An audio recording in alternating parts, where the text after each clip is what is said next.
কে কে এই ঠান্ডার সিজনে মানকচু বাটা খেতে ভালোবাসো? তো সর্দি লাগলেই তো মানকচু বাটার কথা মনে পড়ে যায়। তো মানকচুর ছালটাকে ভালো করে ছাড়িয়ে নিয়ে ধুয়ে তারপরে গ্রেটার দিয়ে গ্রেট করে নিতে হবে, যাতে শিলপাটায় বাটতে সুবিধা হয়। সাথে আমি অ্যাড করেছি গোটা কাঁচা লঙ্কা, গোটা সর্ষে আর ধনেপাতা।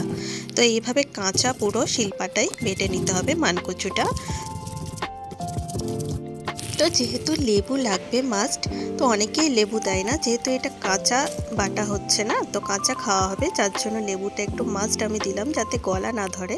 তো লেবু ছিল না, আমি ছুটে গিয়ে গাছ থেকে একটা লেবু ছিঁড়ে এনেছি। তো সব মিশ্রণগুলো বাটা হয়ে যাওয়ার পরে তো আমি একটা কাচের বাটিতে তুলে নিয়েছি। তারপরে দিয়ে দিয়েছি নুন, একটু দিয়েছি লেবুর রস আর দিয়েছি কাঁচা সর্ষের তেল। এটা খেলে অনেকে বলে অনেকের সর্দি কমে যায়, যেহেতু এতে থাকে কাঁচা সর্ষের তেল আর কাঁচা সর্ষে। এইভাবে তৈরি হয়ে গেছে আমার ইন্দুবালা হোটেলের স্টাইলে মানকচু বাটা।